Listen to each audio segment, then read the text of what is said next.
Hello everyone, this is Ravindra and welcome to we are education. तो साथियों, जैसा कि आप देख पा रहे हैं, इस लेक्चर में हम बात करेंगे राजस्थान के एकीकरण को लेकर। तो चलिए कुछ बातें करते हैं और फिर स्टार्ट करते हैं। देखिए, राजस्थान का एकीकरण ऐसा टॉपिक है राजस्थान के जीके में जो लगभग हर कॉम्पिटिटिव एग्जाम में के सिलेबस में हमें देखने को मिलता है, पहली चीज़ तो ये। दूसरा, जिस भी कॉम्पिटिटिव एग्जाम के सिलेबस में राजस्थान का एकीकरण दिया हुआ है, वहाँ से एक या दो प्रश्न पूछे जाने की जो संभावना है वो बहुत ज़्यादा रहती है। लगभग हर एग्जाम में यहाँ से प्रश्न पूछे जाते हैं। तो इस टॉपिक को तो बहुत अच्छे से हम याद रखें, इसको अच्छे से लर्न कर लें, ताकि एक दो प्रश्न यहाँ से जो बनते हैं हम अच्छे से कर पाएँ। तो चलिए स्टार्ट करते हैं। राजस्थान के एकीकरण के बारे में क्या बातें हैं। देखिए, राजस्थान का जब एकीकरण किया गया, उससे पहले अगर हम थोड़ा सा पीछे जाएं, 18 जुलाई 1947, ये डेट अगर आप याद भी रखें और तो अच्छी बात, नहीं भी रहे तो कोई दिक्कत नहीं है। 18 जुलाई 1947, 18 जुलाई 1947 को भारतीय स्वतंत्रता अधिनियम पारित किया गया ब्रिटिश संसद, ब्रिटेन की संसद के द्वारा। तो 18 जुलाई 1947 को ब्रिटेन की संसद, ब्रिटिश संसद में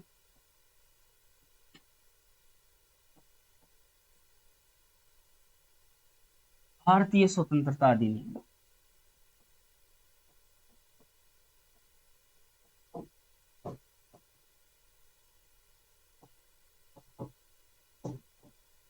अधिनियम ये अधिनियम पारित किया गया 18 जुलाई 1947 को। इस अधिनियम की एक धारा थी 7। इस अधिनियम की 7वीं धारा, 7वीं धारा में ये बात कही गई कि कोई भी रियासत ना, वो अपने आप में स्वतंत्र है, वो चाहे तो भारत में अपना विलय कर सकती, मिल सकती, या फिर पाकिस्तान, या फिर अपने आप को स्वतंत्र रख सकती है। ऐसी बात कही गई 18 जुलाई 1947 को ब्रिटिश संसद के द्वारा पारित किए गए भारतीय स्वतंत्रता अधिनियम की 7वीं धारा के। ठीक है, ये बातें यहाँ पर हमें देखने को मिलती है। अगर हम थोड़ा सा आगे जाएं हैं, तो इससे जस्ट पहले, 10-12 दिन पहले ही, 5 जुलाई 1947, 5 जुलाई 1947, 5 जुलाई 1947 को देशी रियासतों का विलय करने के लिए एक विभाग को गठित किया जा चुका था, जिसका नाम है भारतीय रियासती विभाग। भारतीय रियासती विभाग।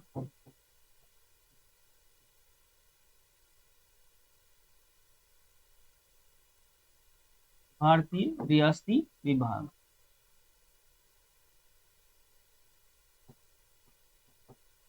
5 जुलाई 1947 को इस विभाग का गठन कर दिया गया था।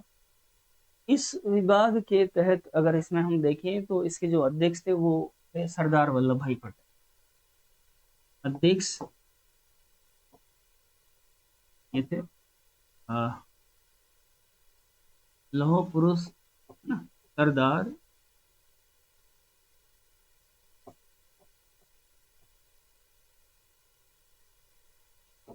वल्लभ भाई पटेल।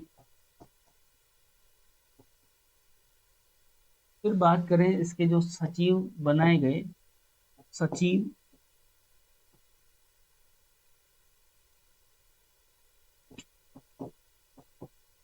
क्या बनाया गया, वीपी मेनन। वीपी मेनन को इसका सचिव बनाया गया। वीपी मेनन बड़े ही विद्वान आईसीएस अधिकारी थे, और इनका जो संबंध था वो था केरल से। ये आईसीएस अधिकारी थे और केरल से बिलोंग करते थे, केरल की ये रहने वाले थे। तो 5 जुलाई 1947 को भारतीय रियासती विभाग का गठन किया गया, अलग अलग रियासतों को एकीकृत करने के लिए। अगर ऐसा प्रश्न पूछा जाए आपसे राजस्थान के एकीकरण के लिए किस विभाग का गठन किया गया, या राजस्थान का जो एकीकरण है वो किस विभाग के द्वारा किया गया? आपका जवाब होगा रियासती विभाग। ठीक है, आगे अगर हम बात करें, चीजों को देखें, तो यहीं पर देख लेते हैं। रियासती विभाग के द्वारा कुछ शर्तें तय की गई।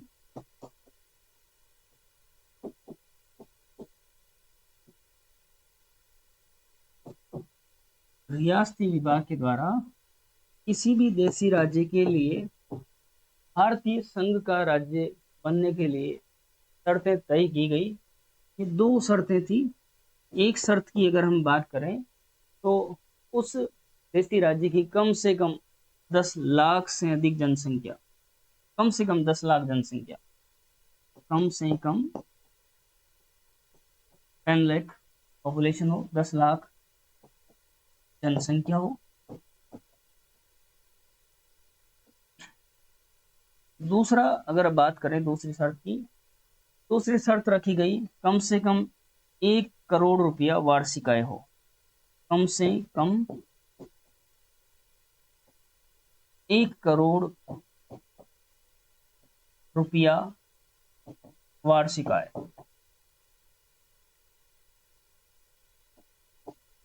1 करोड़ रुपया वार्षिक आय हो।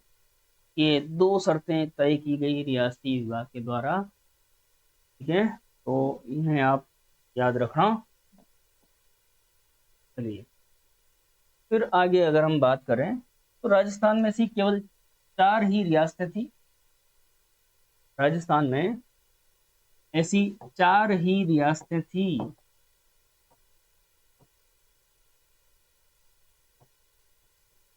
चार ही रियासतें थी जो इन शर्तों को पूरा करती थी। 4 रियासतें, हम पूछ सकते हैं कौन कौन सी थी। तो ये थी जयपुर, जोधपुर,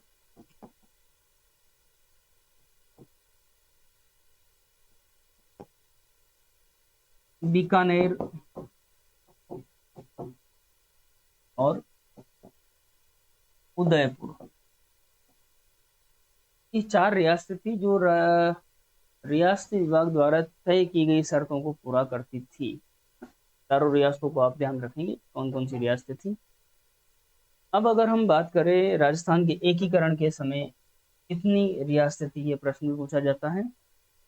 राजस्थान के एकीकरण के समय अगर हम बात करें राजस्थान के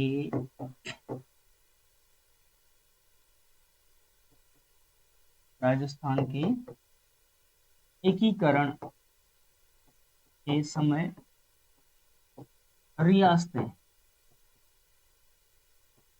तो इस समय जो रियासतें थी वो थी 19 रियासतें। 19 रियासतें। और ठिकानों की अगर बात करें तो 3 ठिकाने थे, और एक था केंद्र शासित प्रदेश।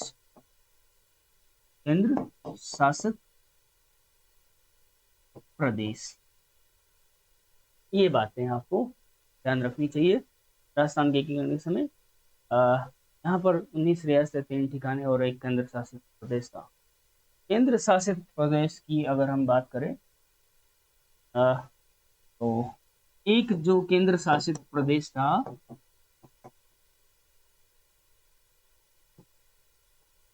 वो था क्या? अजमेर मेरवाड़ा। अजमेर मेरवाड़ा के बारे में 2 प्रश्न पूछे जाते हैं। अजमेर मेरवाड़ा की विधानसभा को क्या कहा जाता था? और दूसरा पूछा जाता है 1956 में यहाँ के प्रधानमंत्री कौन थे? तो अजमेर मेरवाड़ा की जो विधानसभा थी, विधानसभा, इसे कहा जाता था धार सभा। धार सभा, ठीक है। और इस विधानसभा के जो प्रधानमंत्री थे, अजमेर मेरवाड़ा के जो प्रधानमंत्री थे 1956 में, 1956 में यहाँ के प्रधानमंत्री हुआ करते थे कौन? नाम बता पाएंगे आप? कमेंट कर देंगे अगर आपको पता हो तो। ये थे हरिभाव, हरिभाव उपाध्याय। ठीक है, एक केंद्र शासित प्रदेश था एकीकरण के समय, जो था अजमेर मेरवाड़ा। इसकी विधानसभा को धार सभा कहा जाता था और 1956 में यहाँ के प्रधानमंत्री हुआ करते थे हरिभाऊ उपाध्याय। अब अगर हम आगे बढ़े तो हम देख लेते हैं, यहाँ पर एकीकरण के समय हमने जस्ट अभी देखा 19 रियासतें थी। उन 19 रियासतों के जो शासक थे उनको भी लेकर प्रश्न पूछा जा सकता है एग्जाम में कि भाई, है ना, फला फला रियासत के एकीकरण के समय शासक कौन थे। तो इसमें अगर हम देखें तो थोड़ा जल्दी से देख लेंगे, आप यहाँ देख भी पा रहे हैं। इसमें जयपुर की अगर बात करें तो जयपुर के जो शासक थे वो थे मानसिंह सेकंड। बीकानेर के थे आपके शार्दुल सिंह। फिर अगर बात करें जोधपुर के हनुवंत सिंह थे। हनुवंत सिंह के बारे में तो एक कोटेशन हमें देखने को मिलता है। हनुवंत सिंह ने कहा था कि आज स्वाधीनता दिवस नहीं अपितु क्या है, शोक दिवस है। जब इनका विलय किया जा रहा था, जब इनको राजस्थान के एकीकरण के समय जब इनकी रियासत का विलय किया जा रहा था, तो इन्होंने कहा था कि आज क्या है, आज स्वाधीनता दिवस नहीं अपितु क्या है, शोक दिवस है। अक्सर एग्जाम में पूछा जाता है। फिर अगर बात करें जैसलमेर की, तो यहाँ के जो शासक थे वो थे रघुनाथ सिंह। फिर बात कर लेते हैं उदयपुर की। उदयपुर के बारे में तो बहुत अच्छा प्रश्न पूछा जाता है और मैंने यहाँ पर लिखा भी है, महाराणा भूपाल सिंह एकमात्र, है ना, कौन ऐसे शासक थे जो जिनके लिए अलग से महाराज प्रमुख का पद प्रजित किया गया था, तो वो यही थे, महाराणा भूपाल सिंह ही थे। और बात करें सिरोही की, तो यहाँ पर थे अभय सिंह। फिर डूंगरपुर में थे आपके लक्ष्मण सिंह। बांसवाड़ा की अगर बात करें तो यहाँ पर थे आपके चंद्रवीर सिंह के बारे में भी इनके द्वारा एकीकरण के समय जो बात कही गई वो अक्सर एग्जाम में पूछी जाती है ना, तो वो आपको याद रखनी है। फिर बात करें प्रतापगढ़ की, तो यहाँ पर इस समय थे अंबिका प्रसाद। शाहपुरा की अगर बात करें तो शाहपुरा में थे सुदर्शन देव सिंह। बात करते हैं किशनगढ़ में, तो किशनगढ़ में थे सुमेर सिंह। कोटा के थे आपके भीम सिंह। बूंदी में थे आपके बहादुर सिंह। बूंदी बहादुर, इस तरह से आप याद रख लेंगे। झालावाड़ में थे हरीश चंद्र देव सिंह। और टोंक एकमात्र मुस्लिम रियासत में ये थे आपके यहाँ पर अजीजुद्दौला। करौली में थे गणेश पाल वासुदेव सिंह। और धौलपुर में थे उदयभान सिंह। थोड़ा जल्दी करवा रहा हूँ। भरतपुर में थे ब्रजेंद्र सिंह और अलवर के थे आपके तेज सिंह। तो ये चीजें आपको इस तरह से यहाँ पर ध्यान रखनी है। फिर अगर हम आगे बढ़े तो एकीकरण के समय अंग्रेजों के द्वारा राजस्थान को 4 राजपूत स्टेट एजेंसीज में बांट रखा था। कितनी राजपूत स्टेट एजेंसीज में? 4 राजपूत स्टेट एजेंसीज में अंग्रेजों के द्वारा राजस्थान को बांट रखा था। उसमें अगर हम फर्स्ट बात करें तो एक थी आपके ढूंढाड़ राजपूत स्टेट एजेंसी, और इसका जो मुख्यालय था वो था जयपुर। ठीक है। दूसरी राजपूत स्टेट एजेंसी की बात करें तो थी आपकी मेवाड़ राजपूत स्टेट एजेंसी। इसका मुख्यालय था उदयपुर। ठीक है। फिर बात करें अगली, तो ये थी Marwar Rajput state agency. Marwar Rajput state agency, और इसका मुख्यालय था उदयपुर नहीं, मारवाड़ का क्या होगा, जोधपुर। और नेक्स्ट थी हाड़ौती राजपूत स्टेट एजेंसी। इसका मुख्यालय था कोटा। ठीक है, याद रख लेंगे। अंग्रेजों के द्वारा राजस्थान के एकीकरण के समय राजस्थान को 4 राजपूत स्टेट एजेंसीज में बांट दिया गया था। और ये चार राजपूत स्टेट एजेंसीज कौन कौन सी थी? Dhundhar Rajput state agency, Mewar Rajput state agency, Marwar और हाड़ौती। और इनके मुख्यालय यहाँ पर आपको दिख रहे हैं। चलिए थोड़ा सा आगे बढ़ जाते हैं और यहाँ पर हम देखेंगे एकीकरण। आपके यहाँ पर लिखा हुआ है राजस्थान के एकीकरण में लगा कुल समय। राजस्थान के एकीकरण में कुल कितना समय लगा, यह प्रश्न भी एग्जाम में पूछा जाता है और इसे बड़ा सिंपल ही हम याद रख सकते हैं। कितना समय लगा था? तो 8 वर्ष 7 माह और कितने दिन? 14 दिन, 14 डेज, है ना। तो याद रख लेंगे 8 वर्ष 7 माह और 7 के दुगना कितने? 14, 14। तो 8 वर्ष 7 माह 14 दिन राजस्थान के एकीकरण में लगा कुल समय था, पूछा जाए तो आप बता देंगे। चलिए बढ़े आगे। फिर हम यहाँ पर देखते हैं कि राजस्थान के एकीकरण के समय फर्स्ट पॉइंट में दिया हुआ है, राजस्थान के एकीकरण के समय क्षेत्रफल की दृष्टि से सबसे बड़ी रियासत, जब राजस्थान का एकीकरण हुआ उस समय क्षेत्रफल के दृष्टि से सबसे बड़ी रियासत कौन सी थी, तो बताएं। वैसे भी अगर हम देखें तो क्षेत्रफल की दृष्टि से कौन सा पार्ट हमें देखने को मिलता है, आप आई थिंक जो सोच रहे हैं वो बिल्कुल सही है। तो ये थी आपके मारवाड़। राजस्थान के एकीकरण के समय क्षेत्रफल की दृष्टि से सबसे बड़ी रियासत थी मारवाड़ रियासत। क्षेत्रफल की दृष्टि से इस समय सबसे छोटी रियासत की बात करें तो ये थी आपके क्या? शाहपुरा। और इस समय अगर हम बात करें सबसे प्राचीन रियासत, तो सबसे प्राचीन रियासत थी मेवाड़। और फिर एक और आपका पॉइंट है, सबसे नवीनतम रियासत, बताइए सबसे नवीनतम रियासत कौन सी थी? ये थी आपकी झालावाड़। ठीक है।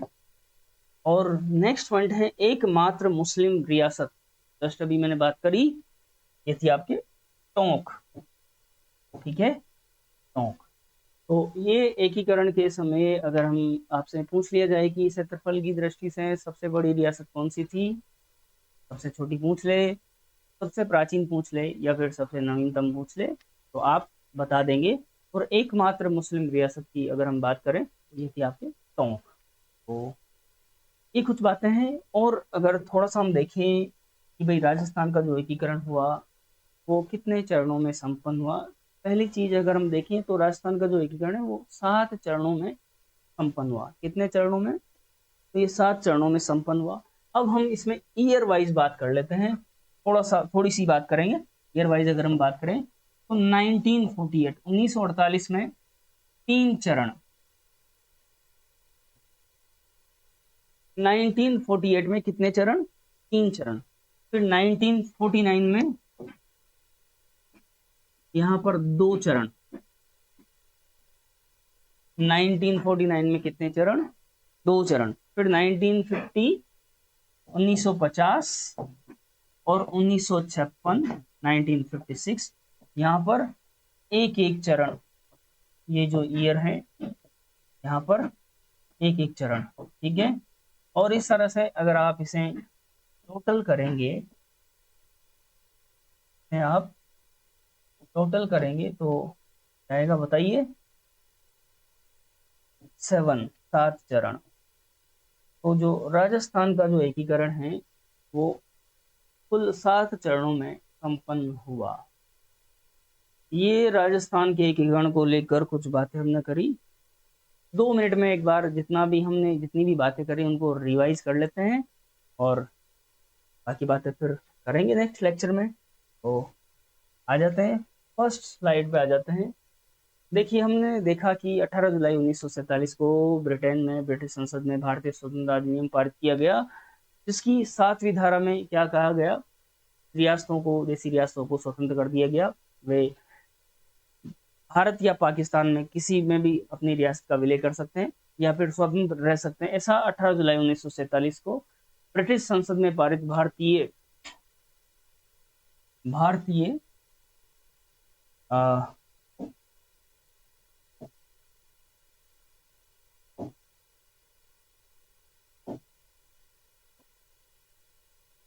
भारतीय स्वतंत्रता अधिनियम के तहत ऐसी बातें कही गई थी।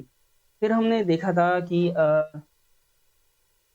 5 जुलाई 1947 को भारतीय रियासती विभाग का गठन किया गया, जिसके अध्यक्ष कौन थे? इससे जस्ट पहले ही भारतीय रियासती विभाग का गठन कर लिया गया था, जिसके अध्यक्ष सरदार वल्लभ भाई पटेल वीपी मेनन के सचिव बनाए गए थे।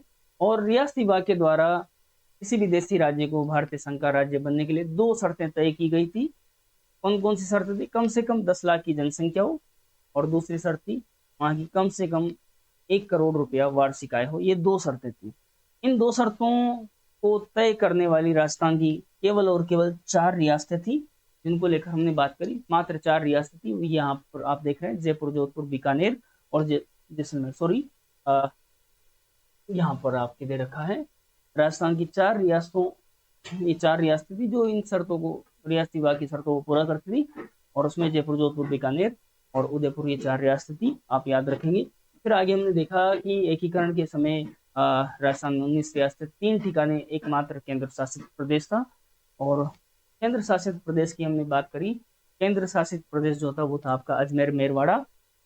यहाँ की विधानसभा को विधानसभा कहा जाता था। 1956 में यहाँ के जो प्रधानमंत्री थे वो थे हरिभाऊ उपाध्याय। फिर आगे हमने बात करी कि 19 रियासतें और उनके शासक, जो कि यहाँ पर हमने देखे। एक बार आप खुद से देख लेना पॉज करके वीडियो को। और आगे बढ़कर हमने देखा कि राजस्थान के एकीकरण के समय अंग्रेजों द्वारा राजस्थान को 4 राजपूत स्टेट एजेंसीज में बांट रखा था। ये 4 राजपूत स्टेट एजेंसीज आप यहाँ पर देख रहे हैं। ढूंढाड़ राजपूत स्टेट एजेंसी, फिर Mewar Rajput state agency, Marwar Rajput state agency और हाड़ौती राजपूत स्टेट एजेंसी। इनके जो मुख्यालय थे यहाँ पर मैंने दे रखे हैं, आप देख लेंगे इन्हें। फिर आगे हमने देखा कि राजस्थान के एकीकरण के समय कुल कितना समय लगा राजस्थान के एकीकरण में। तो एकीकरण के समय राजस्थान के एकीकरण में जो समय लगा उसको लेकर अगर बात करें, उसका अगर प्रश्न पूछा जाए तो आप देख पा रहे हैं 8 वर्ष और 7 माह और 14 दिन का समय लगा। बड़ा इजीली आप इसे याद रख सकते हैं। और फिर आगे बढ़कर हम चीज़ों को देखें तो ऐसे प्रश्न अक्सर एग्जाम में देख लिए जाते हैं कि राजस्थान के एकीकरण के समय क्षेत्रफल की दृष्टि से सबसे बड़ी रियासत कौन सी थी। तो क्षेत्रफल की दृष्टि से सबसे बड़ी रियासत थी क्या? मारवाड़। फिर अगर इसमें हम देखें क्षेत्रफल की दृष्टि से सबसे छोटी रियासत एकीकरण के समय, तो ये थी शाहपुरा। फिर अगर बात करें सबसे प्राचीन रियासत कौन सी थी, तो वो थी आपकी मेवाड़। और नवीनतम रियासत की अगर बात करें तो ये है यहाँ पे आपकी झालावाड़। फिर एकमात्र मुस्लिम रियासत की अगर बात करें तो ये थी आपकी टोंक। और नेक्स्ट, फिर लास्ट में अपन ने देखा कि एकीकरण, राजस्थान का जो एकीकरण है वो 7 चरणों में संपन्न हुआ। कितने चरणों में संपन्न हुआ? 7 चरणों में संपन्न हुआ। और मैंने ईयर वाइज आपको दिखा दिया कि 1948 में कितने चरण? 3 चरण। फिर 1949 में 2 चरण। फिर 1950 में 1 चरण। और 1956 में अंतिम 7वां चरण, 1 चरण हुआ। और इस तरह से 7 चरणों में राजस्थान का एकीकरण संपन्न होता है। तो राजस्थान के एकीकरण से लेकर हमने कुछ महत्वपूर्ण बातें करी हैं। अब नेक्स्ट लेक्चर की अगर मैं बात करूं तो वहां पर हम 1 बाय 1 हर चरण को देखने वाले हैं। तो आप लोग बने रहिएगा वीडियो को। एक बार नहीं 2 बार आप देख लें। हालांकि मैंने जिस तरह से यहाँ पर चीज़ें समझाई है, एक बार आप अच्छे से ध्यान से देखेंगे तो बातें आपको समझ में आ जाएगी। इसे देख कर ही आप नेक्स्ट आगे वाला जो लेक्चर है तो देखिए, साथ के साथ साथ आप नोट्स बनाने की कोशिश करें। कॉपी पेन लेकर बैठें तो उससे आपको लर्न होगा और ये आपके लिए हमें फायदेमंद भी रहेगा। तो लेक्चर में इतनी ही बातें करते हैं। नेक्स्ट लेक्चर में राजस्थान के जो एकीकरण है, राजस्थान के एकीकरण के जो 7 चरण हैं उनको लेकर हम बात करेंगे। तो थैंक यू सो मच।